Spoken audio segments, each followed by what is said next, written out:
dalam nama Tuhan Yesus, senang kembali bertemu dengan Bapak Ibu semua. Dan saat ini kita akan mendengarkan firman Tuhan.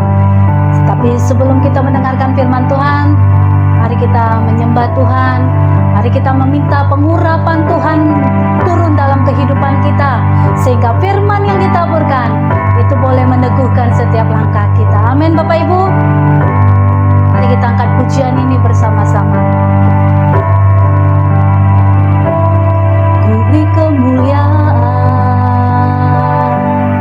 dan hormat, ku angkat suara pujian, ku agungkan namamu. Ku beri kemuliaan dan hormat,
hamba-Mu yang menyampaikan firman-Mu. Biar pengurapan-Mu yang mengurapi hamba-Mu ya Tuhan, Bapak Pendeta Dr. Andi Patriadi, sehingga firman yang ditaburkan pada saat ini itu boleh membangun setiap umat-umat-Mu yang mendengar ya Tuhan. Terima kasih Tuhan, terima kasih Bapak, terima kasih. Kami buka hati kami untuk firman-Mu, dan kami siap untuk mendengarkan firman-Mu Yesus. Hanya di dalam nama Tuhan Yesus kami berdoa dan mengucap syukur. Mari Bapak Ibu yang siap untuk mendengarkan firman Tuhan, bersama-sama dengan saya katakan amin.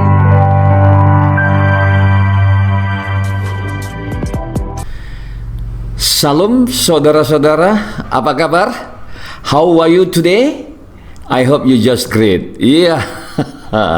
Saya harap Bapak Ibu sehat-sehat luar biasa. Amin.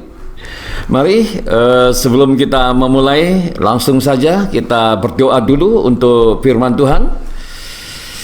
Tak henti-hentinya kami mengucap syukur Tuhan, kembali kami datang dalam hadirat-Mu yang kudus pada acara khusus renungan malam Tuhan. Kami berdoa biarlah kiranya pengurapan yang baru, minyak yang baru turun atas kami. Setiap kuasa-kuasa kegelapan yang coba untuk mengganggu perjalanan ibadah ini Tuhan, renungan malam ini Tuhan, kami patahkan, hancurkan di dalam nama Tuhan Yesus. Di dalam nama Tuhan Yesus kami telah berdoa dan mengucap syukur. Haleluya. Amin. Amin. Haleluya, saudara. Ya. Wah, luar biasa. Ya. Saudara, sebelum kita memulai renungan malam ini, saya ingin menyambut saudara ya, selain yang ada di Indonesia, dari Sabang sampai Maroke, dari Ufuk Barat sampai Ufuk Timur, yang senantiasa selalu setia ya dalam acara ini. Ya, tentu doa saya kiranya perkenan Tuhan, penyertaan Tuhan turun atas Bapak Ibu sekaliannya dalam nama Tuhan Yesus. Demikian juga saudara kita yang ada di untuk bulan ini saudaraku, selama 28 terakhir ini ya, banyak negara-negara yang juga mengikuti kita, yang bergabung dengan kita saudaraku ya. Di antaranya adalah Malaysia. You are still number one. Masih nomor 1 Malaysia ya, penonton yang terbanyak dalam 28 terakhir Malaysia. Ya, apa kabar Malaysia? Demikian juga Amerika Serikat. Wah, Amerika Serikat menduduki urutan kedua, khususnya di negara bagian California. Halo California. How are you today? I hope you just fine. May God bless you abundantly. Amin. Ya. Demikian juga Australia. How are you? Wah, ada saudara kita di sana yang terus aktif mengikuti kita. Singapura, demikian juga how are you Singapura? I hope you just fine this evening. Belanda, wah Belanda juga saudaraku, ternyata ada saudara kita juga yang bergabung dengan kita dari Belanda. Hong Kong, Taiwan, Timor Leste. Wah, Timor Leste juga ya, banyak juga WA yang disampaikan kepada kami, khususnya kepada saya, saudaraku ya. Kemudian Brunei. Wah, Brunei ya. Kemudian Jepang, saudaraku, dan masih banyak negara-negara lain yang tidak saya sebutkan satu persatu, tapi yang jelas sukacita damai sejahtera Allah turun atas saudara sekalian. Amin, saudara. Ya, haleluya. Ya, saudara, malam hari ini saya akan mengangkat topik ya. Banyak hal yang sudah kita renungkan, saudara, sudah kita pelajari, tapi malam hari ini saya rindu untuk mengajak saudara semuanya ya untuk merenungkan satu topik, yaitu Yesus membersihkan bait Allah, saudaraku. Wah, ya. Jadi pengurapan sudah, kuasa Allah sudah, ya, banyak hal yang sudah kita pelajari, saudara. Tapi malam hari ini, ya, bagaimana supaya bait Allah kita ini yang juga tubuh kita ini, saudaraku, ya, yang disebut sebagai bait Allah itu dapat dibersihkan oleh Tuhan Yesus, saudaraku, ya. Ketika kita berbicara tentang bait Allah, saudara, itu juga berbicara tentang gereja. Tapi gereja yang saya maksudkan di sini bukan gereja sebagai bangunan fisik, bukan gereja sebagai organisasi, tapi gereja sebagai orang percaya, yaitu tubuh Kristus, yaitu kehidupan saudara, tubuh saudara dan tubuh saya, ya. Jadi lebih spesifik, jadi nggak secara luas, saudaraku. Meskipun nanti di tengah-tengah juga saya akan merujuk, ya, tentang bait Allah, kaitannya dengan bangunan fisiknya, saudara. Mari lanjut saja, saudara. Kita buka Alkitab kita dari 1 Korintus 3 ayat 16, saudaraku, ya. Nah, apa yang dimaksud dengan bait Allah, saudara, ya? 1 Korintus 3 ayat 16, di sana dikatakan demikian, tidak tahukah kamu bahwa kamu adalah bait Allah dan bahwa Roh Allah diam di dalam kamu? Wah, saudaraku, itulah tubuh kita, saudara, ternyata merupakan bait Allah yang dicatat di dalam 1 Korintus 3 ayatnya yang ke-16, saudara.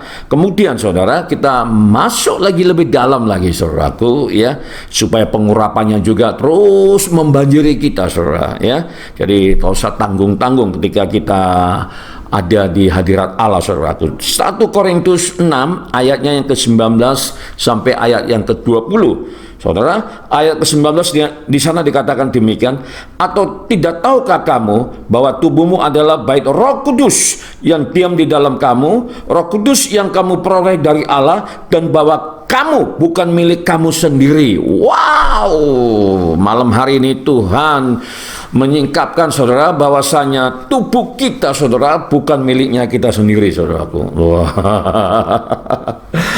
Ya, ternyata tubuh kita juga adalah, saudara, merupakan bait Allah di mana Roh Kudus tinggal dalam kehidupan kita, saudaraku. Amin, saudara. Ya, di ayat yang ke-20 di sana dikatakan, sebab kamu telah dibeli dan harganya telah lunas dibayar.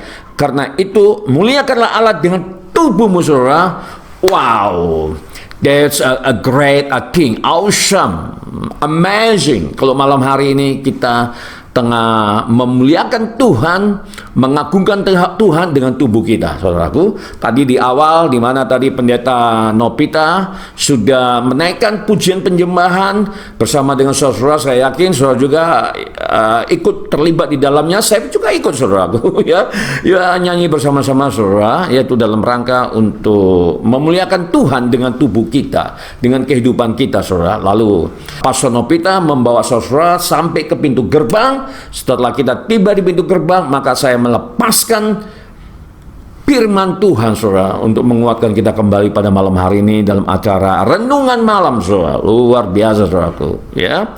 Haleluya, haleluya, haleluya.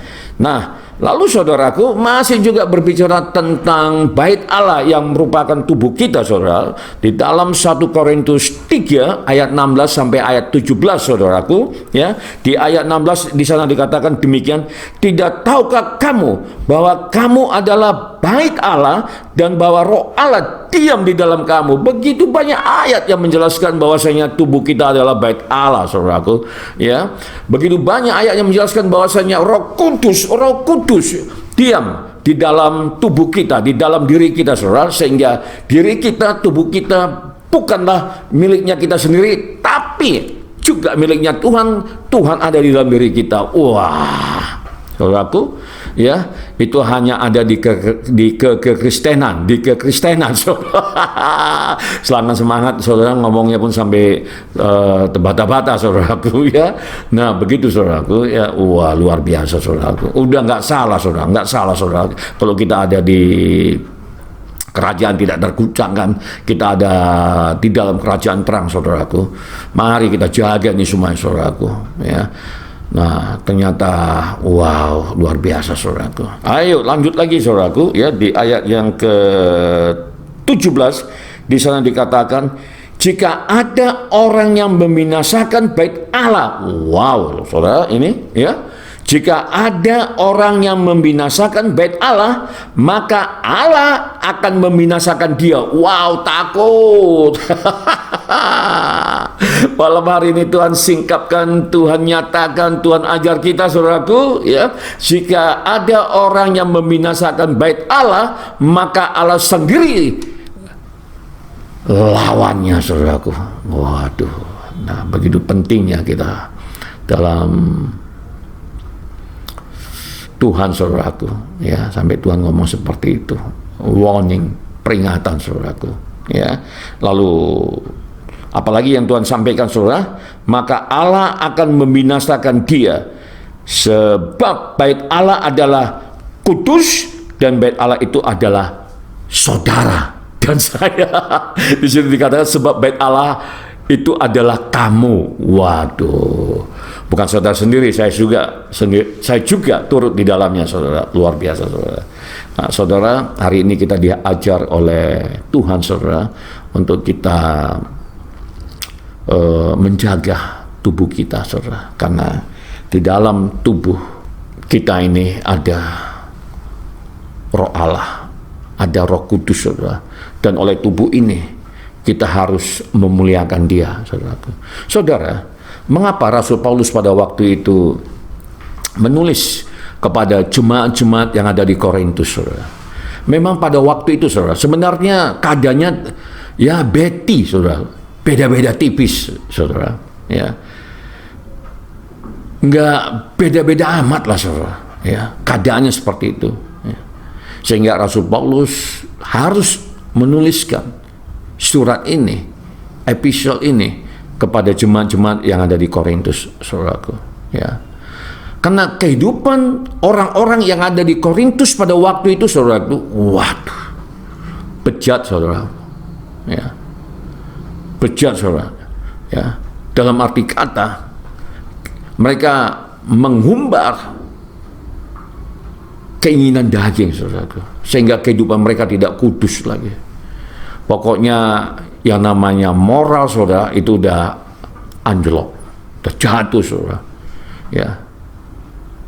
Seks bebas, korupsi, penipuan, wah, apa yang ada di dalam karakter setan dan iblis itu termanifestasikan di Korintus, saudara. Nah, sehingga Rasul Paulus perlu mengingatkan jemaat-jemaat, perlu mengajarkan jemaat-jemaat yang ada di Korintus. Dan malam hari ini juga Tuhan mengingatkan kita, saudaraku, untuk kita tidak terpengaruh, tidak tergoda, dan kita tetap menjaga kekudusan tubuh kita, karena ada Roh Kudus di dalam diri kita, di dalam tubuh kita.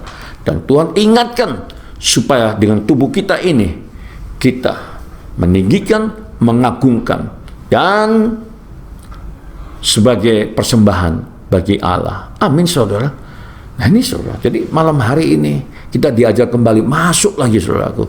Jadi jangan ada yang tidak percaya dengan apa yang saya sampaikan, karena yang saya sampaikan ini adalah firman Tuhan, firman Allah, saudaraku. Mari, saudaraku, ya, kita jaga tubuh kita jaga kehidupan kita agar benar-benar kudus, dan itu merupakan persembahan dari kita bagi Tuhan, saudaraku. Saudara, bagaimana amarahnya, bagaimana murkanya Tuhan ketika bait Allah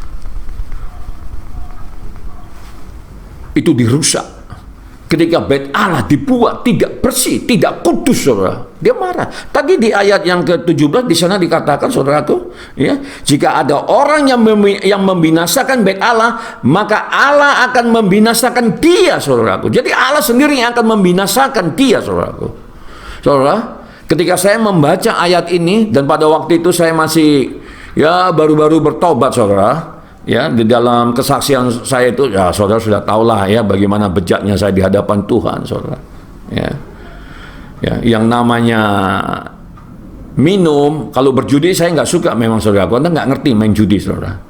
Tapi kalau yang namanya ini, maaf ya ibu-ibu ya, maaf ya, nge-seks, ya, saudara sudah tahu itu. Ya, mungkin bagi jemaat-jemaat yang baru bergabung pada malam hari ini, yang belum mengetahui latar belakang saya, ya, silakan ditonton video-video kesaksian saya dari episode 1 sampai episode 11 sampai hari ini, saudaraku. Ya, silakan ditonton ya, supaya mendapatkan pelajaran-pelajaran juga tentang okultisme. Di sana banyak pelajaran, ya, baik secara teoritis maupun secara empiris, ya, saudara. Ya, Pak, lapangan, ya, di lapangan langsung, saudaraku. Ya, silakan. Nah, jadi seperti itu, saudaraku. Ya, memang susah, berat, itu menjadi pergumulan, ya. Wah, bagaimana saya harus menghilangkan kebiasaan-kebiasaan lama, saudaraku. Ya, judi enggak, saudara. Judi enggak bisa saya, saudaraku, main judi. Enggak bisa saya. Main kartu enggak bisa, saudara. Tapi kalau minum, saudara, wah, itu sudah sempat kecanduan, saudara. Ya, dan itu, waduh, berproses, saudaraku. Ya, berproses itu.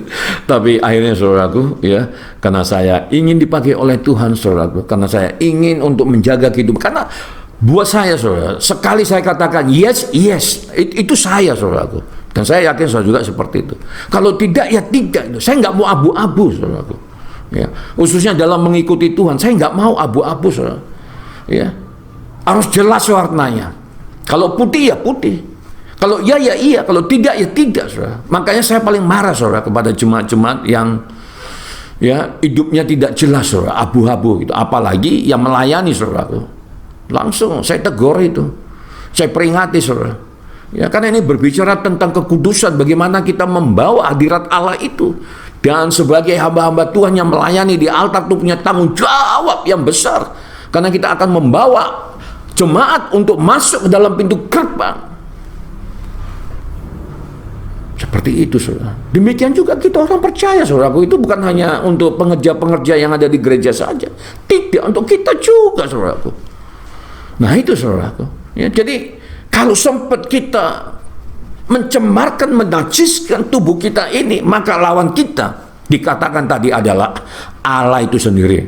Saudara, tosakan Allah ngadepi manusia aja kadang kala kita pontang-panting, saudara. Ini kalau sempat Allah lawan kita, waduh, saudara, nyerah aja, saudaraku. Jangan dilawan Allah, kan seperti itu, saudara. Ya, itu gara-gara apa? Gara-gara tubuh, saudara.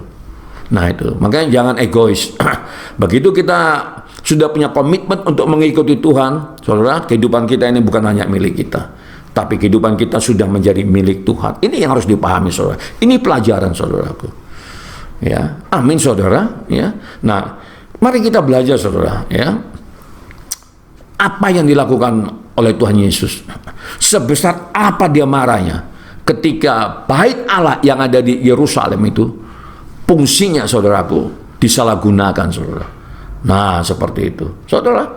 Ya, ketika kita membaca di Yohanes 2 ayat 13 sampai ayat 25, banyak ayatnya malam hari ini, saudaraku. Ya, nggak apa-apa, saudara. Kita sudah berdoa tadi, ya, pengurapan turun dan semakin dinikmati, semakin kita dapat menikmatinya, saudara. Ya, lanjut saja, saudara. Ya, jadi Yohanes 2 ayat 13 sampai 25 di sini menunjukkan bagaimana Tuhan Yesus marahnya, saudaraku. Murkanya, saudaraku. Ya, malah selama ini diceritakan di dalam Alkitab, Tuhan Yesus yang sabar, Tuhan Yesus yang mengasihi anak-anak, Tuhan Yesus yang menciptakan mujizat demi mujizat, Tuhan Yesus yang memberi makan, Tuhan Yesus yang menghidupkan orang mati. Tapi oleh Yohanes, saudaraku, dia menuliskan kemarahan Tuhan Yesus gara-gara bait Allah dicemari, saudaraku. Mau tahu ceritanya, saudara? Mari kita masuk lebih dalam lagi, saudaraku. Mari ibu-ibunya juga masih semangat ini, ibu-ibu, ya. Adik-adik, para mahasiswa, ayo terus, mari, ya. Jangan tinggalkan ini acara ini. Ayo masih terus. Mari kita selesaikan. Jangan tanggung-tanggung kita. Mari main terus kita. Haleluya.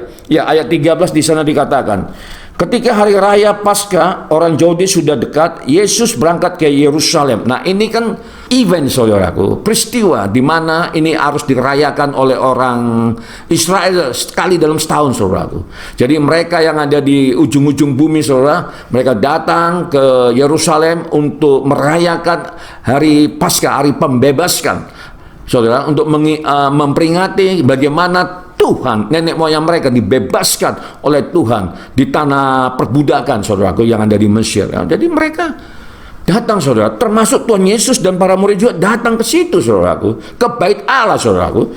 Ya, sebagaimana dicatat di dalam Ulangan 16 ayat 16, saudara. Ya, jadi yang namanya orang Yahudi, bangsa Yahudi yang ada di ujung-ujung bumi, saudara, mereka datang semua ke Yerusalem, saudaraku. Kemana? Ke bait Allah, saudaraku. Nah, Tuhan Yesus pun datang juga bersama dengan para murid, saudara. Datang ke sana, saudaraku. Ya. Lalu di ayat 14 di sana dikatakan, dalam bait suci didapatinya pedagang-pedagang lembu, kambing, domba dan merpati, dan penukar-penukar uang duduk di situ. Saudara, alangkah terkejutnya Tuhan Yesus ketika dia mendapati begitu banyak pedagang-pedagang, saudaraku. Ya. Mulai dari pedagang burung merpati, saudara, sampai lembu, saudara, dan lain sebagainya. Bahkan money changer, penukar uang pun ada di situ, saudaraku. Ya. Nah, sehingga saudara, ini membuat Tuhan Yesus marah, saudara. Murka, saudaraku. Nah, apa yang dilakukan oleh Tuhan Yesus ketika dia marah, saudaraku? Ya. Nah, di sini dikatakan ia membuat cambuk. Bayangin, saudara, Allah itu adalah kasih, tapi kali ini, saudaraku, ya, dia membuat cambuk dari tali, lalu mengusir mereka semua dari bait suci. Diusir semua pedagang-pedagang itu, saudaraku, ya. Dengan semua kambing, domba, dan lembu mereka. Uang penukar-penukar dihamburkannya ke tanah, dan meja mereka dibalikannya. Saudara bisa bayangkan bagaimana murkanya Tuhan Yesus ketika melihat bait Allah dicemarkan, saudaraku. Nah, kita harus ngerti, saudaraku. Waduh, takut. Jadi takut melihat Tuhan Yesus, jangan takut melihat seperti melihat hantu, saudaraku, ya, sebagaimana saya sampaikan semalam, saudaraku, ya. Nah, kita harus ada rasa takut, saudara. Begitu murkanya Tuhan ketika bait Allah itu dicemari, saudara, itu, ya. Nah, begitu juga dengan tubuh kita, saudara. Kalau sempat kita cemari, lawan kita Tuhan, saudaraku. Jangan sampai, saudara. Amin, saudara. Oleh karenanya kita terus mendengarkan firman Tuhan supaya kita diingatkan, saudaraku.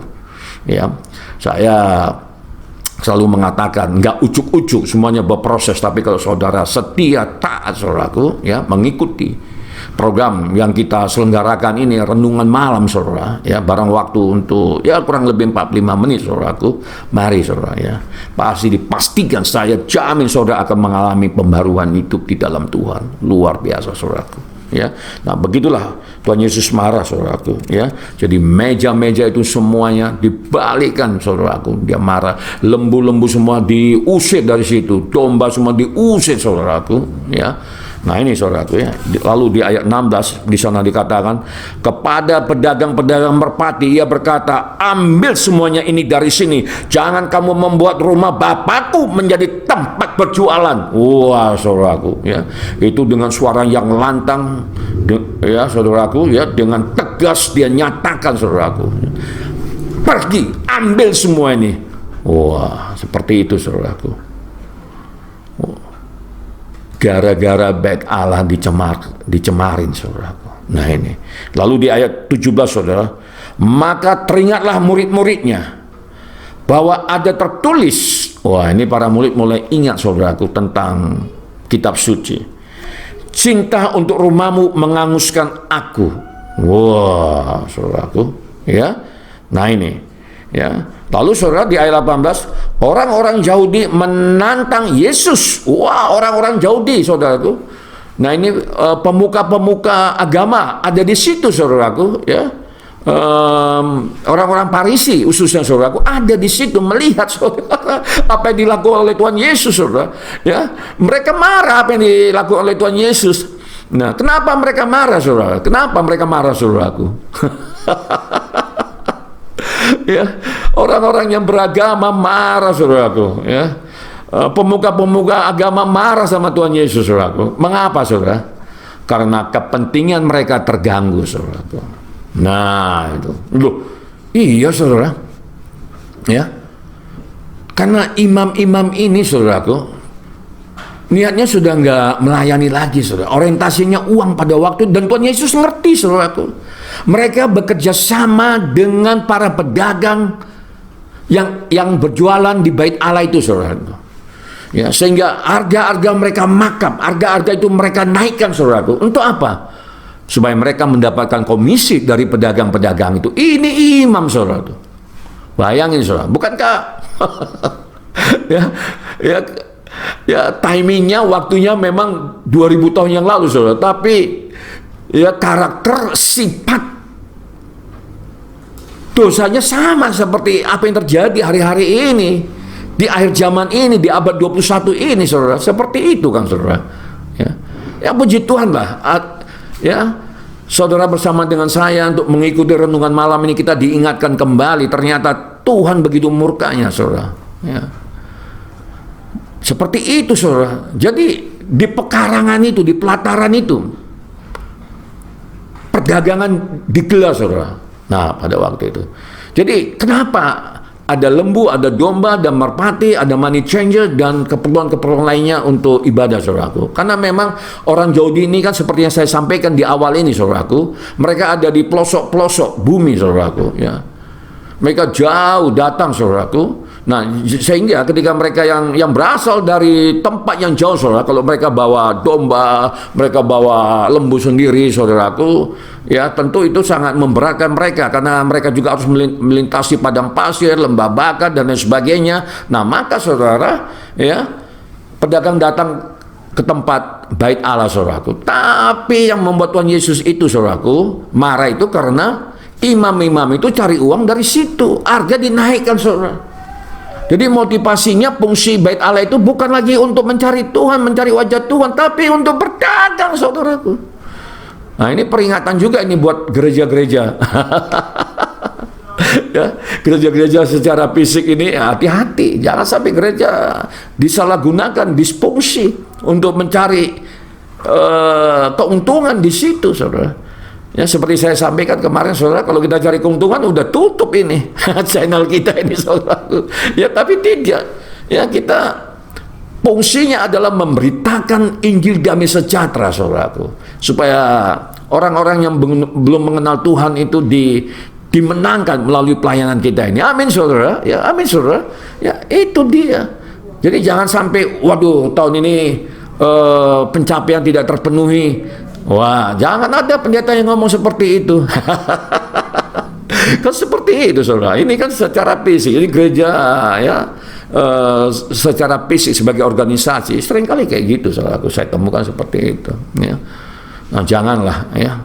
Udah lupakan saja kalau pernah melakukan seperti itu. Tapi Tuhan hari ini mengingatkan kita, saudara, dan kita berdoa, saudara, supaya gereja itu benar-benar, bait Allah itu benar-benar, ya, dikerjakan sesuai dengan fungsinya, untuk tempat mempelajari pengajaran-pengajaran para rasul, untuk mendoakan jemaat-jemaat, untuk mendoakan kota, untuk mendoakan bangsa, untuk mendoakan orang-orang yang terhilang, saudaraku. Jangan sampai ada bisnis di situ, saudaraku. Ya, jangan gereja menjadi pertemuan bisnis, jangan gereja menjadi tempat pertukaran informasi untuk hal-hal duniawi, jangan, saudaraku. Ya, masih ada tempat lain di restoran kek, nah, kan kayak gitu, saudara. Di hotel kek, nah, kan kayak gitu, saudaraku. Ya, tapi jangan di gereja, biar kemurnian kita itu terjamin, saudaraku. Tidak ada cacat celah yang mencemarkan gereja secara organisasi, secara fisik, dan gereja sebagai tubuh. Jangan bicara bisnis di gereja, di restoran lebih enak. Kan gitu, saudara. Ya, saya juga kalau mau bertemu dengan klien-klien saya, ya nggak di gereja, saudara. Ya, di restoran makan sambil cerita bisnis, nah, kan kayak gitu, saudara.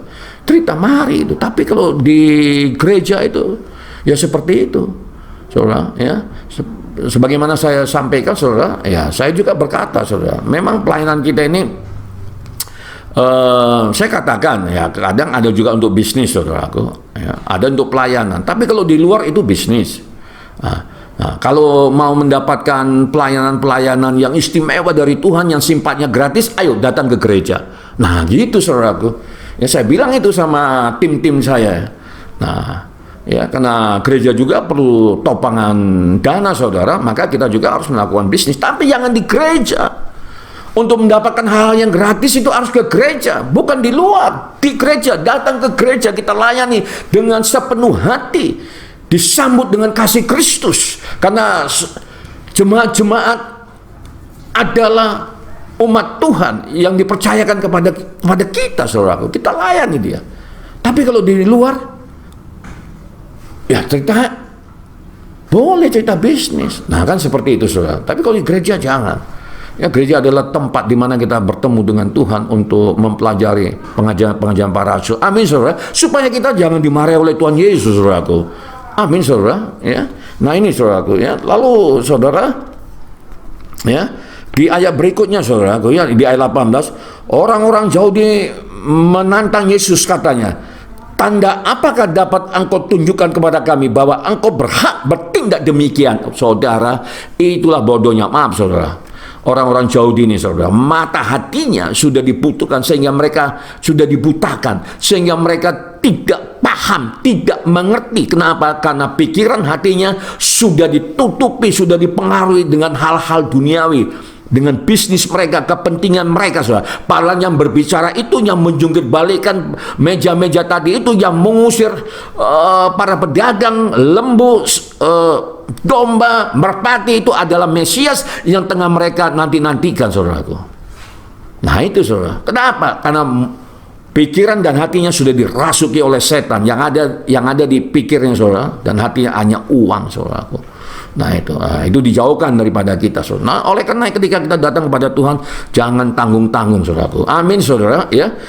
Lalu di ayat yang ke 19 di sana dikatakan, jawab Yesus kepada mereka, rombak bait Allah ini. Nah saudaraku, ya, jadi kalau masih banyak kenajisannya, Tuhan berkata, saudara, rombak bait Allah ini, dan dalam 3 hari aku akan mendirikannya kembali. Wah, bayangin saudaraku, ketika Tuhan Yesus ngomong seperti itu, rombak bait Allah ini, maksudnya jangan ada lagi hal-hal yang kenajisan, hal-hal dunia itu dilakukan di bait Allah, sehingga Tuhan Yesus berkata rombak. Seperti itu saudaraku. Dalam 3 hari aku mampu membangunnya kembali. Nah itu saudaraku, ya. Lalu orang-orang Yahudi itu, para pemuka agamaku, orang Farisi itu berkata seperti ini, saudara. Lalu kata orang Yahudi kepadanya, 46 tahun orang mendirikan bait Allah ini, dan engkau dapat membangunnya dalam 3 hari. Tengok saudaraku, ya. Padahal mereka pemuka-pemuka agama, saudaraku, ya, ahli hukum Taurat, saudara. Tapi mereka gagal untuk melihat Mesiasnya sudah ada di hadapan mereka, saudara. Nah sebenarnya Tuhan Yesus itu merujuk pada kejadian yang dialami oleh Yunus, saudara. Yunus ada di dalam perut ikan selama 3 hari, dan akhirnya ini juga nanti dipahami, diketahui kemudian ketika Tuhan Yesus mati, dalam 3 hari dia bangkit. Nah di sini murid mulai sadar, saudaraku, ya. Nah, dan mereka mulai percaya akan firman Tuhan. Nah, berarti sebelumnya para murid juga punya masalah, ya saudara, ya, mereka nggak percaya, kan kayak gitu, saudara. Ya itu proses. Makanya saya bilang dalam mengikut Tuhan ini proses, saudara, nggak ujuk-ujuk, ya. Sekelas murid aja pun sempat mengalami periode seperti itu, saudara. Ya, jadi kalaupun kita mengalami, saudaraku, ya itu manusiawi. Tapi ketika kita memutuskan untuk ikut Tuhan, oh jangan lagi, saudara. Ya, kita harus punya komitmen untuk benar-benar mengikut Tuhan, saudaraku. Lalu di ayat yang 21, saudaraku, di sana dikatakan, tetapi yang dimaksudkannya dengan bait Allah ialah tubuhnya sendiri dalam 3 hari, ya. Nah, ketika dia mati, naik lagi, saudaraku. Nah seperti itu, ya. Kemudian ayat 22, kemudian sesudah ia bangkit dari antara orang mati, barulah teringat oleh murid-muridnya bahwa hal itu telah dikatakannya, dan mereka pun percayalah akan kitab suci dan akan perkataan yang telah diucapkan Yesus, saudara. Setelah Tuhan Yesus mati dan bangkit, barulah para murid percaya. Berarti sebelumnya nggak percaya, kan, saudara, seperti saya sampaikan tadi itu. Nah saudara, para rasul sendiri, para murid sendiri juga mengalami hal-hal seperti itu. Jadi kalau saudara juga mengalami hal yang dialami oleh para murid sebelumnya, saudara, ya itu ya manusiawi, ya. Kalau saya bisa mengerti, saudara, ya, nggak ujuk-ujuk. Oh, nggak bisa, saudara. Ada prosesnya. Nah makanya mari kita nikmati prosesnya. Termasuk ketika kita mengikuti program renungan malam ini juga bagian daripada proses, saudaraku. Amin, saudara, ya. Ayat 23, saudara, di sana dikatakan, dan sementara ia di Yerusalem selama hari raya Paskah, banyak orang percaya dalam namanya, karena mereka telah melihat tanda-tanda yang diadakannya, saudara. Ketika Tuhan Yesus ada di Yerusalem, saudara, dia disambut dengan gegap gempita. Maka apa yang terjadi, saudaraku? Tanda-tanda heran dan mujizat terjadi di Yerusalem, saudaraku. Begitu, saudara.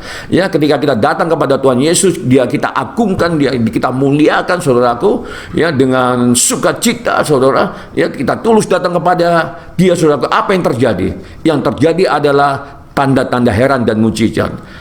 apapun masalah saudara sekarang, sakit penyakit yang saudara hadapi hari-hari ini, mari muliakan nama Tuhan supaya tanda-tanda dan mujizat terjadi dalam kehidupan saudara. Nah itu, amin saudara. Itulah Tuhan kita, saudaraku. Jadi tanda-tanda mujizat, tanda-tanda heran dan mujizat itu terjadi di Yerusalem, saudaraku. Ya, nah tuh. Lalu di ayat yang ke 24, tetapi Yesus sendiri tidak mempercayakan dirinya kepada mereka karena ia mengenal mereka semua. Tuhan Yesus tidak percaya kepada pemuka-pemuka agama karena mereka tahu, karena Tuhan Yesus tahu mereka, saudaraku, ya. Jadi kita juga seperti itu, saudara. Bukan berarti kalau kita sebagai orang percaya kita hidup di zona nyaman, tidak, saudara. Kita juga harus waspada siapa musuh kita.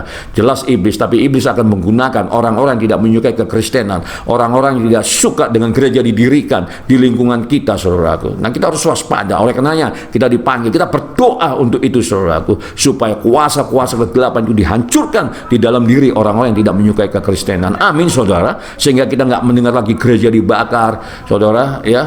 Lalu hal-hal yang tidak menyenangkan itu terjadi terhadap diri kita, saudara. Nah, itu semuanya tergantung dari kita, saudara. Mengerti nggak kita akan pengajaran tentang Tuhan yang disampaikan oleh Tuhan, maksud saya, saudaraku, ya. Nah, lalu saudaraku, ayat 25 di sana dikatakan, dan karena tidak perlu seorang pun memberi kesaksian kepadanya tentang manusia, sebab dia tahu apa yang ada di dalam hati manusia. Saudara, ya. Jadi Tuhan Yesus tidak melayani apa yang disampaikan, ya, oleh pemuka-pemuka agama tadi, ya, orang-orang Farisi tadi, saudara, karena dia tahu, ya, mereka punya maksud yang tidak baik terhadap Tuhan Yesus. Jadi dalam kehidupan kita sehari-hari juga seperti itu. Itu artinya iblis masih bekerja ekstra keras, saudara, memakai siapa saja yang tidak menyukai kehidupan kita sebagai orang percaya, sebagai orang Kristen, yang tidak menyukai kekristenan, tidak menyukai gereja kita ketika dibangun, saudaraku. Dan itu juga yang saya alami di dalam kehidupan pelayanan, saudaraku, ya. Sangat sulit untuk mendapatkan izin pembangunan gereja, saudara. Dan saya nanti akan bersaksi akan hal itu, saudaraku. Dan masih banyak, saudara, ketika saya mengikut Tuhan, ya, tantangannya itu, saudaraku. Tapi karena saya percaya akan firman Tuhan, maka Tuhan sendiri akan yang membela saya. Nah, kalau saya dibela oleh Tuhan, saudara juga dibela oleh Tuhan. Amin, saudaraku. Saudara, luar biasa, saudaraku, ya. Nah, jadi saudara, ya, perikop ini memberi kita teladan. Saya akan simpulkan, saudara, tentang perikop tadi itu. Perikop apa yang dicatat di dalam Yohanes 2 ayat 13 sampai ayat 25, saudaraku, ya. Saya akan simpulkan seperti ini. Perikop ini memberikan kita teladan dan pelajaran bagaimana Tuhan Yesus menghormati bait Allah. Dalam bagian ini kita melihat Tuhan Yesus yang berbeda dengan yang dicatat dalam Injil dan pasal yang lain. Ramah, sabar, kasih, dekat dengan anak-anak. Yang dihadirkan di sini adalah Tuhan Yesus yang marah, cambuk, mengusir, membalik meja, menghardik. Kita memahami hal ini jelas untuk kebaikan, saudaraku, pada waktu yang tepat, tempat yang tepat, dan pada orang yang tepat, tegas dan keras. Nah, saudaraku, ya, jadi hati-hati kita untuk marah dengan dasar peristiwa ini, saudaraku. Pada dasarnya Yesus begitu menghormati bait Allah, rumah Allah. Saudara, ya, marah itu boleh. Yang nggak boleh adalah marah-marah, saudaraku.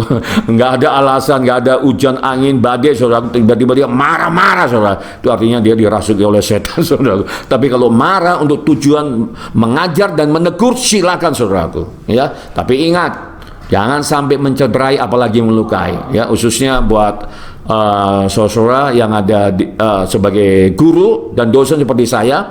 Ingat, ada perlindungan anak. Jadi ketika kita melayani mereka tidak bisa menggunakan pendekatan ketika kita masih anak-anak, saudara, nggak bisa. Sekarang ada perlindungan anak, kita nggak bisa mencederai mereka, bahkan menghina mereka, menyampaikan perkataan-perkataan yang tidak semestinya terhadap para siswa, bahkan para anak kita juga, saudaraku. Jangan sampai nanti anak kita telepon polisi, saudara. Ya kan? Lalu polisi datang dan kita dibawa ke kantor polisi lalu diinterogasi, saudaraku. Ya, nah itu kenapa? Karena kita marah-marah terus, saudaraku. Tapi kalau marah, mendidik, menegur, saudara, diajar dengan firman Tuhan. Sebagaimana yang sudah saya sampaikan, saya tidak pernah menegur, ya, anggota keluarga saya, mahasiswa saya langsung dengan perkataan saya, saudaraku, ya.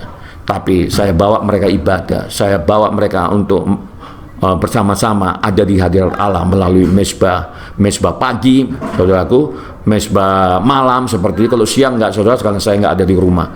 Ya, saudara, seperti itu. Nah, ketika ada yang mau disampaikan, saya lepaskan firman Tuhan, saudara. Kalau mulut kita, saudaraku, bukan makin baik, mereka makin melawan, saudaraku, karena perkataan kita tidak berkuasa. Yang berkuasa adalah firman Allah. Nah, amin, saudaraku. Jadi demikian, saudara, luar biasa. Ya, kita sudah mendengarkan malam hari ini, malam yang hebat. Saya berdoa semuanya, saudara yang ada di Indonesia yang akan istirahat pada malam hari ini, ya, saya berdoa bila kiranya penyertaan Tuhan turun, saudaraku, ya, mimpi indah, malaikat Tuhan menyertai saudara, dan kuasa darah Yesus menutup bungkus kehidupan kita. Pagi hari kita bisa bangun kembali, dan kalau masih ada waktu, saudara, besok ketemu lagi kita pada jam 7, saudaraku, jam 7, jam 19 waktu Indonesia bagian Barat. Saudara, silakan, ya, mau seberapa orang pun tetap saja firman Tuhan kita taburkan, firman Tuhan kita lepaskan, supaya kuasa Allah turun atas keluarga kita, atas lingkungan kita, atas kota kita, atas bangsa kita, bahkan atas dunia ini, saudara. Amin, saudara. Mari kita berdoa.